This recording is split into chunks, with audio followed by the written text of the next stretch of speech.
बच्चों ये 2025 के तीसरे सेट 346 जेयू का छठा भाग है। इससे पहले मैं इसके 5 भाग बना चुका हूँ।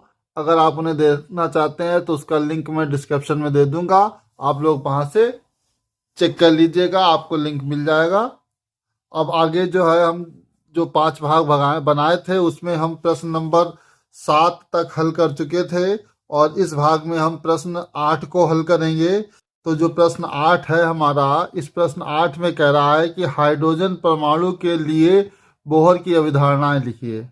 सिद्ध कीजिए कि हाइड्रोजन परमाणु की कक्षीय त्रिज्या r मुख्य क्वांटम संख्या n के वर्ग के अनुक्रमानुपाती होती है।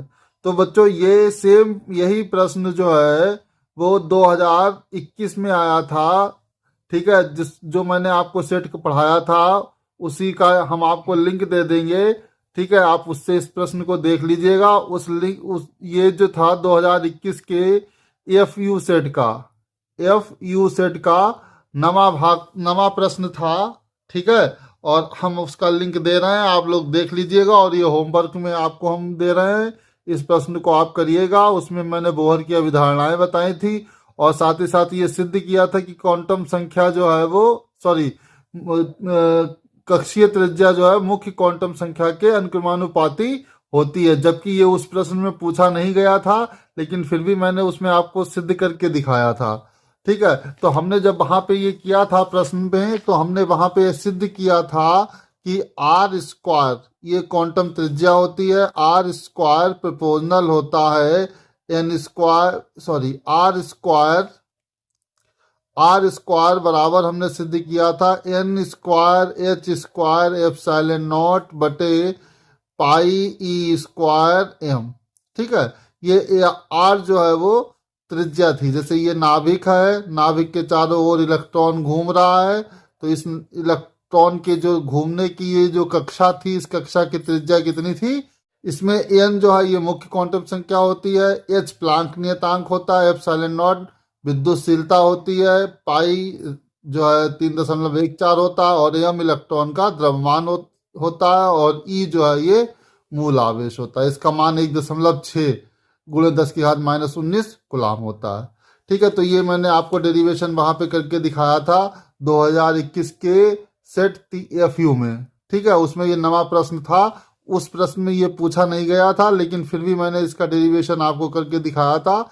इसलिए आप वहाँ उस वीडियो का लिंक हम दे देंगे, आप लोग जो है उससे देख लीजिएगा और इस प्रश्न को लिख लीजिएगा। ये होमवर्क है, ठीक है। बहुत जरूरी प्रश्न है, बहुत इंपॉर्टेंट प्रश्न है।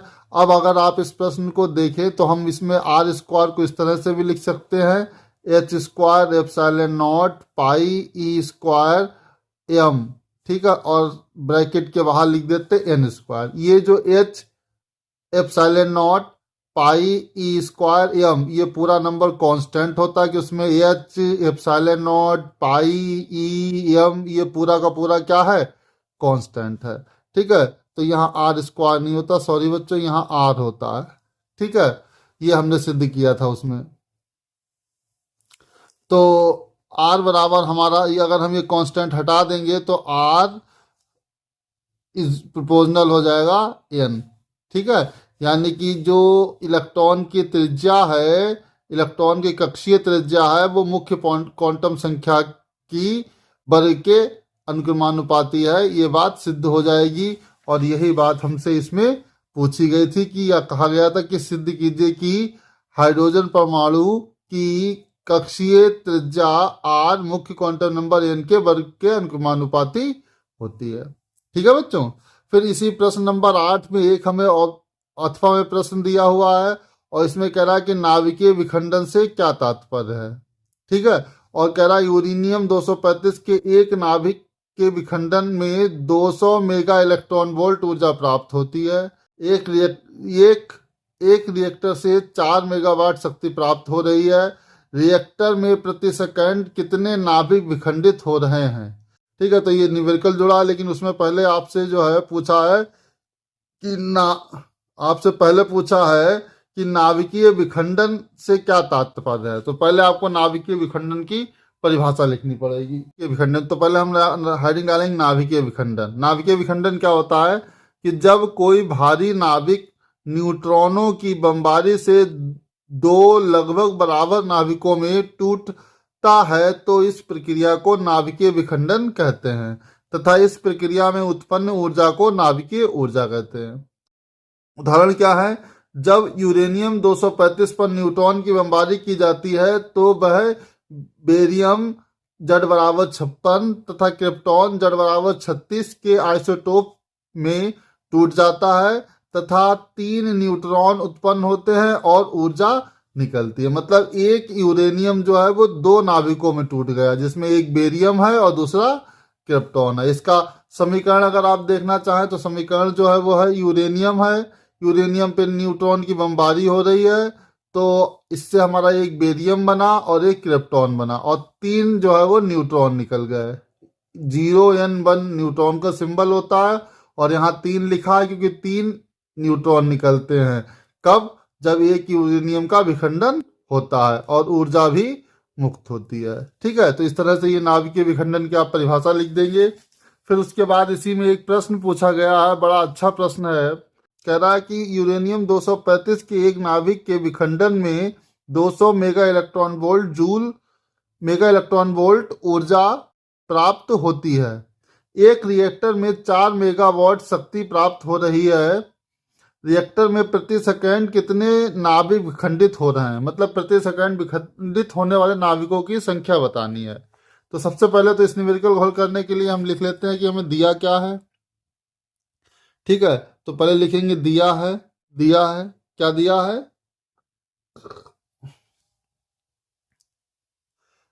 यूरेनियम 235 के एक नाभिक विखंडन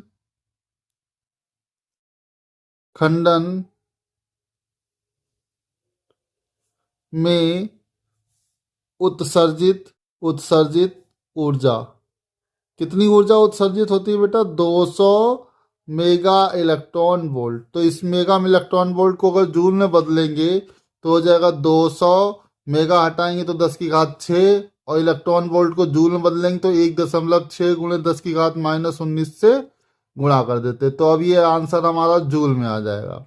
मतलब एक नाभिक के विखंडन से 200 मेगा इलेक्ट्रॉन वोल्ट ऊर्जा उत्सर्जित होती है, उसे हमने किस में बदल दिया? जूल में। ठीक है, इसे अगर आप अर्ज हल करेंगे तो ये हो जाएगा। देखिए यहाँ पे 1 और 2 और 6, 1 2 और 6 मतलब 8 जीरो होगा तो ये कम हो जाएगा।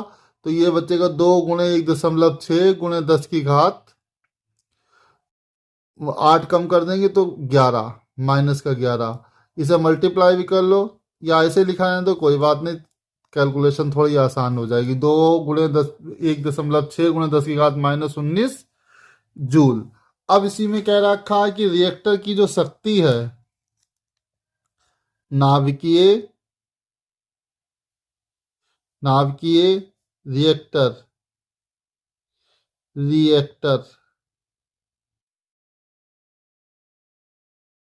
की शक्ति, नाभिकीय रिएक्टर की शक्ति बताइए 4 मेगावाट। ठीक है, अब इस मेगावाट को भी जो है आप मेगावाट में कन्वर्ट करेंगे तो ये हो जाएगा 4 गुणे 10 की घात 6 वाट। ठीक है, अब आप लोग बच्चों एक बात याद रखिएगा कि जैसे भी कोई भी मशीन है, कोई भी यंत्र है, उसकी जो शक्ति होती है वो उसके ऊर्जा उत्सर्जन की दर बताती है कि ये कितनी ऊर्जा 1 सेकंड में उत्सर्जित कर सकती है। तो अगर जैसे यहाँ कह रखा है कि नाभिकीय रिएक्टर की शक्ति 4 मेगावाट है, इसका मतलब ये हुआ कि ये जो है 4, और अगर इसे हम वाट में कन्वर्ट करें तो 4 गुणा 10 की घात 6 वाट हो जाएगा। तो आप इस बात को, ये जो नाभिकीय रिएक्टर की शक्ति दे रखी है, इसके आधार पर लिख सकते हो कि नाभिकीय रिएक्टर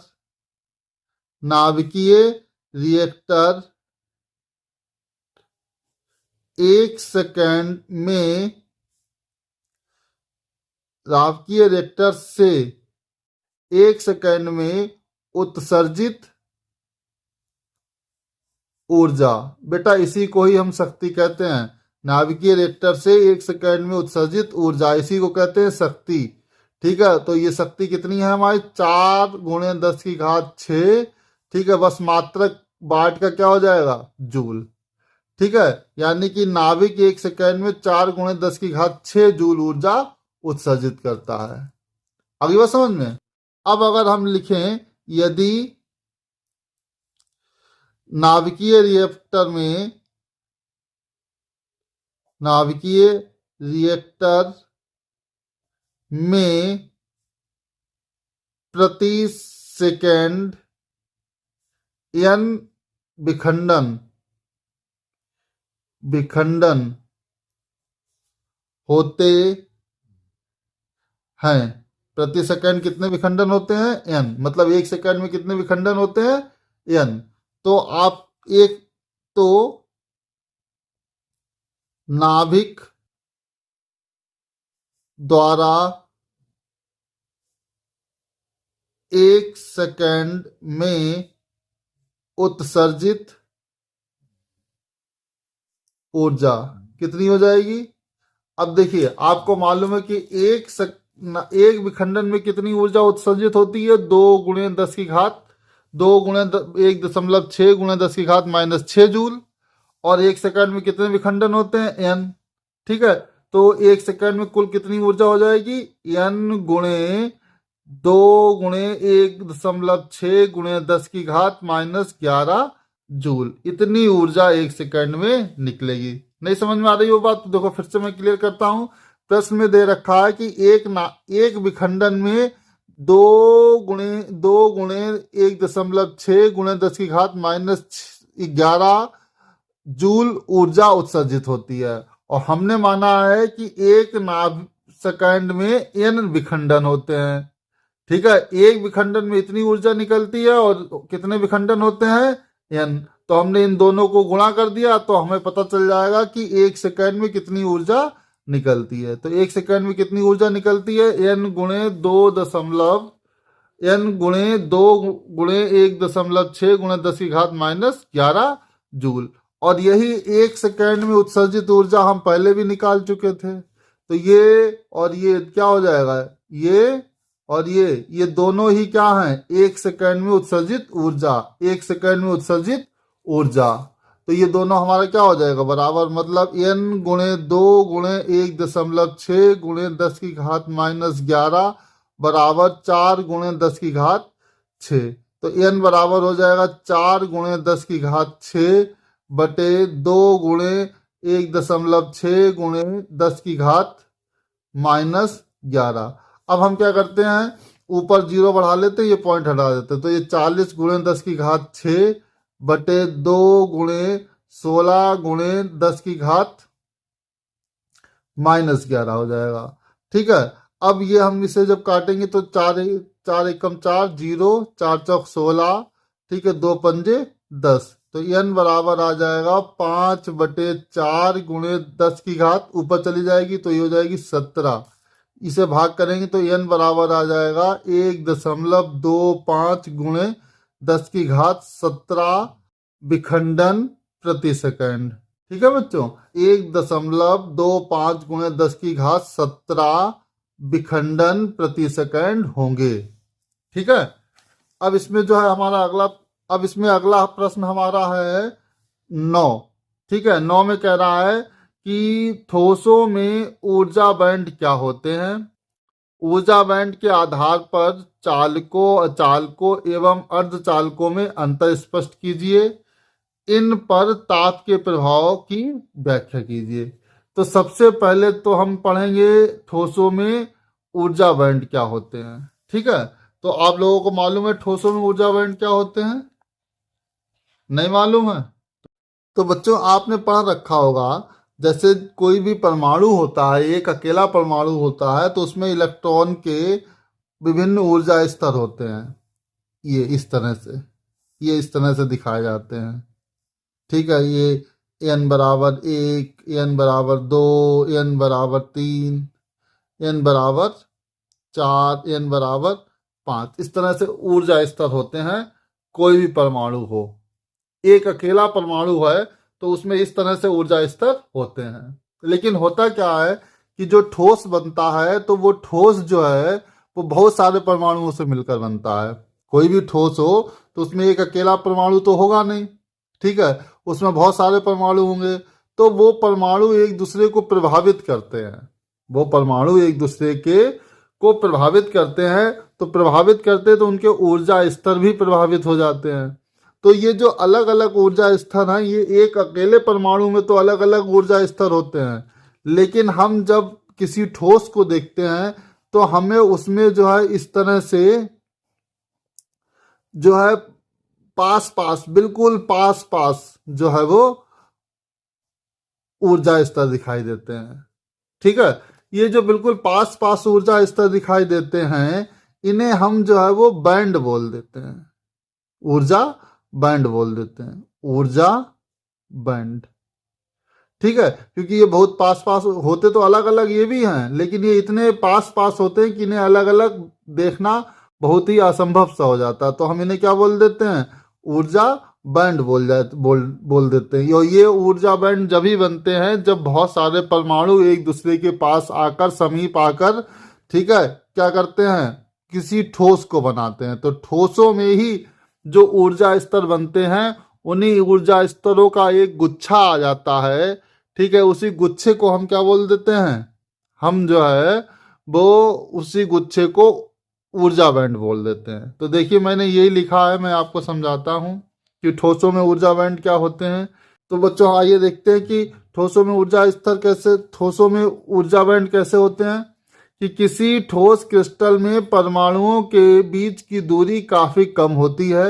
यदि ठोस के ऊर्जा स्तरों पर विचार करें तो इनके ऊर्जा स्तरों में पड़ोसी परमाणुओं की उपस्थिति से काफ़ी प्रभाव पड़ता है। क्या लिखा है, इनके ऊर्जा स्तरों में पड़ोसी परमाणुओं की उपस्थिति से काफी प्रभाव पड़ता है। वास्तव में किसी भी ऊर्जा स्तर में स्थित इलेक्ट्रॉनों की गतिकी उसके स्वयं के नाभिकीय वैद्युत क्षेत्र से उत्पन्न बलों द्वारा ही नहीं, अपितु पड़ोसी परमाणुओं के नाभिकों द्वारा उत्पन्न वैद्युत बलों से भी प्रभावित होता है। कहने का मतलब क्या है कि एक अकेला परमाणु अगर है तो उसमें तो ये ऊर्जा स्तर होंगे अलग अलग, लेकिन जब कहीं पर कोई ठोस बनता है तो उसमें बहुत सारे परमाणु होते हैं, जैसे एक ये है, एक ये है, एक ये है, एक ये है, एक ये है, एक ये है।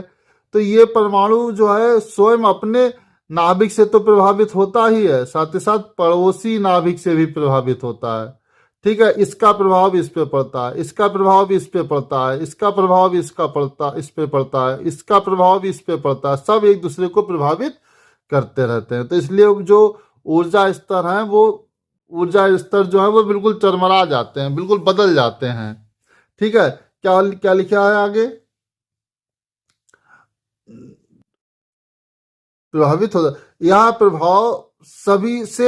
प्रभाव सबसे ज्यादा बाह्य कक्षाओं के इलेक्ट्रॉनों पर दिखाई पड़ता है। इस प्रकार यदि हम किसी समूचे क्रिस्टल का एक अकेला ऊर्जा स्तर आरेख खींचे तो इस आरेख में हमें एक दूसरे पर अध्यारोपित बहुत सारी क्षैतिज रेखाएं प्राप्त होंगी।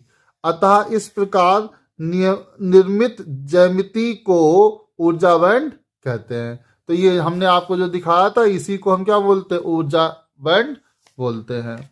ऊर्जा बैंड 3 प्रकार के होते हैं, ऊर्जा बैंड, ठीक है, 3 प्रकार के होते हैं, चालन बैंड, संयोजी बैंड और निषिद्ध ऊर्जा बैंड। ठीक है, तो चालन बैंड कौन सा होता है, चालन बैंड क्या होता है, वह ऊर्जा बैंड जिसमें मुक्त इलेक्ट्रॉन पाए जाते हैं उसे चालन बैंड कहते हैं। संयोजी बैंड क्या होता है, वह ऊर्जा बैंड जिसमें संयोजी इलेक्ट्रॉन पाए जाते हैं उसे संयोजी बैंड कहते हैं। और तीसरा है निषिद्ध ऊर्जा बैंड, निषिद्ध मतलब रोकने वाला, प्रतिबंध लगा हुआ। ठीक है, तो वह ऊर्जा बैंड जिसमें इलेक्ट्रॉन नहीं पाए जाते हैं उसे निषिद्ध ऊर्जा बैंड कहते हैं। असल में जो है इसका अगर चित्र आप बनाना चाहो तो इस तरह से भी बना सकते हो कि जैसे ये नीचे जो है जो ऊर्जा स्तर होता है, इसे हम कहते हैं, इसमें केवल संयोजी इलेक्ट्रॉन होते हैं, इसलिए हम इसे बोलते हैं संयोजी ऊर्जा बंड। ठीक है, ऊपर वाला होता है, इसमें जो इलेक्ट्रॉन केवल होते हैं वो मुक्त इलेक्ट्रॉन होते हैं, इसलिए हम इसे बोलते हैं चालन बंड। ठीक है, और इन दोनों के बीच का जो गैप होता है, ये गैप कहलाता है, ये गैप जो आता है ये गैप कहलाता है निषिद्ध ऊर्जा बंड। इसमें कोई भी इलेक्ट्रॉन होता ही नहीं है, निषिद्ध ऊर्जा बंड। ठीक है, तो ये चित्र भी आप बना दीजिएगा तो अच्छा रहेगा। ठीक है बच्चों, ये चित्र भी बना दीजिएगा। ये ऊपर वाला है हमारा चालन बैंड, नीचे वाला है संयोजी बैंड, और ये बीच का जो गैप होता है ये गैप जो है ये होता है हमारा निषिद्ध ऊर्जा बैंड। तो इस तरह से मैंने आपको ठोसों में ऊर्जा बैंड और ऊर्जा बैंड कितने प्रकार के होते हैं ये समझा दिया। अब इसमें जो अगला प्रश्न कह रहा है कि ऊर्जा बैंड के आधार पर चालकों, कुचालकों तथा अर्धचालकों में अंतर स्पष्ट कीजिए। सेम यही प्रश्न 2021 में आया था, और ये जो है हमने पढ़ाया था 2021 वाला सेट, तो वहाँ पे जो है हमने कराया था, तो हम उसका लिंक दे देंगे, आप जो है उसे देख लीजिएगा। और ये आपका होमवर्क है, ये बहुत इंपॉर्टेंट प्रश्न है। ऊर्जा बैंड के आधार पर चालकों, कुचालकों तथा अर्धचालकों में अंतर, इसे छोड़िएगा बिल्कुल नहीं, हर हाल में इसे याद करके जाइएगा। और हम इस वीडियो का लिंक दे देंगे, आप जो है देख लीजिएगा। ये 2021 के FU सेट का नवा प्रश्न है। ठीक है, अभी मैं लिंक दे दूंगा, उसमें पार्ट 9 दे रखा होगा, उस पार्ट 9 वाले वीडियो में ये आपको 2021 का पार्ट 9 होगा, उसमें ये आपको मिल जाएगा। आप लोग जो है इसको जरूर देख लीजिएगा और लिख लीजिएगा। ठीक है, अगर कोई समस्या है तो आप मुझे कमेंट करिएगा, मैं वीडियो के माध्यम से उस समस्या को अवश्य हल करूँगा। ठीक है, तो इस तरह से आप जो है ये पार्ट अवश्य देख लीजिएगा। इसी में अच्छा प्रश्न में और भी कह रहा है कि इन पर तापों के प्रभाव की व्याख्या कीजिए। मतलब किस पे? चालक, कुचालक, अर्धचालक पर ताप के प्रभाव की व्याख्या कीजिए। तो इस मतलब व्याख्या का मतलब ये है कि ताप का क्या प्रभाव पड़ेगा। तो देखिए हम आपको जो है दिखा दे रहे हैं, बता दे रहे हैं, चालक, कुचालक तथा अर्धचालकों पर ताप का प्रभाव। नंबर 1, चालकों का ताप बढ़ाने पर चालकों की चालकता घटती है जबकि प्रतिरोधकता बढ़ती है। नंबर 2, कुचालकों का ताप बढ़ाने पर कुचालकों की चालकता बढ़ती है लेकिन बहुत कम वृद्धि होती है। चालकों की चालकता तो बढ़ती है लेकिन बहुत कम वृद्धि होती है। इतनी कम वृद्धि होती कि कुचालक को गर्म करके भी आप चालक नहीं बना सकते हो। ठीक है, इस बात को याद रखिएगा। और तीसरा पॉइंट है कि अर्धचालकों का ताप बढ़ाने पर अर्धचालकों की चालकता भी बढ़ती है। मतलब कुचालक और अर्धचालक की चालकता बढ़ती है जबकि चालकों की चालकता घटती है। कब? जब ताप को बढ़ाया जाता है।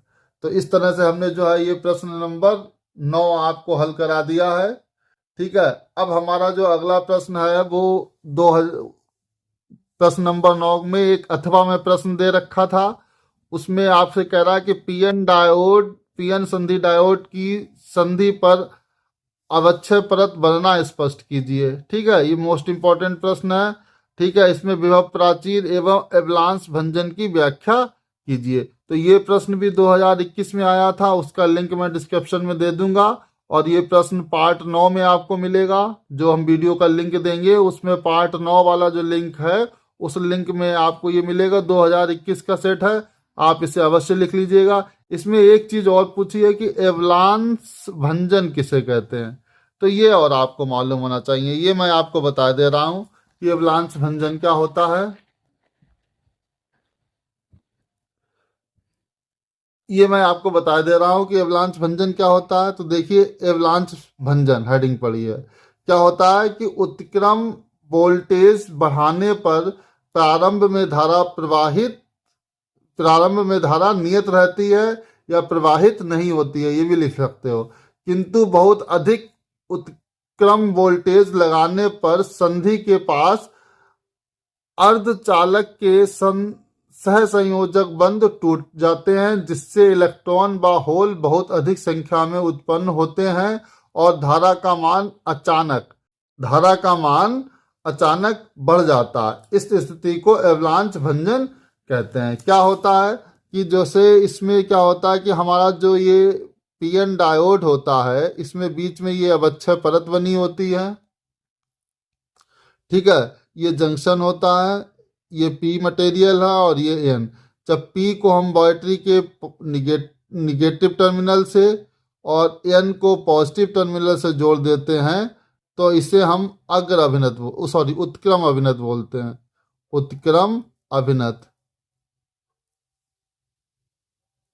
और उत्क्रम अभिनत का जो अगर हम वोल्टेज और धारा के बीच ग्राफ बनाएं तो ग्राफ जो है वो इस तरह से आता है। इधर के लिए हमारा करंट है IR और इधर के लिए वोल्टेज है VR, इधर के लिए वोल्टेज है VR और इधर के लिए करंट है IR। तो पहले तो करंट बहुत कम फ्लो होता है, हल्के हल्के से कांस्टेंट होता है, फिर एकदम अचानक जो है करंट बढ़ जाता है। तो ऐसा क्यों होता है? ऐसा इसलिए होता है कि जो है यहाँ पर ये जो जंक्शन है, ये जो अवक्षय परत है, तो यहाँ जो पी टाइप में और एन टाइप में मटेरियल हैं, जो परमाणु हैं, उनके सहसंयोजक बंध टूटते हैं। और आपको मालूम होना चाहिए कि जब सहसंयोजी बंध टूटता है तो एक इलेक्ट्रॉन मुक्त होता है और एक जो है होल मुक्त होता है। तो एकदम जब यहाँ पे सहसंयोजी बंध टूटते हैं तो इलेक्ट्रॉन और होल की संख्या बहुत तेजी से बढ़ जाती है बच्चों, ठीक है। इसी कारण से क्या होता है कि धारा का मान बहुत तेजी से बढ़ जाता है। इस स्थिति को हम एवलांच भंजन कहते हैं, ठीक है। आशा करते हैं ये क्वेश्चन आपको समझ में आया होगा, और अगर वीडियो अच्छा लगा हो तो वीडियो को लाइक कर लें और चैनल को सब्सक्राइब कर लें। और इस तरह से मैंने जो है आपको ये 2025 का तीसरा सेट JU हल करा दिया है। आगे मैं जल्दी से कोशिश करूंगा ज़्यादा से ज़्यादा सेट आपको हल कराए जाएं। लेकिन बच्चों, आप लोगों का बोर्ड परीक्षा बहुत सर पे आ गई है, बिल्कुल खूब मेहनत से पढ़ते रहें, ठीक है। पढ़ाई में कोई कमी ना रखें, अब समय बहुत कम बचा है, ठीक है। धन्यवाद।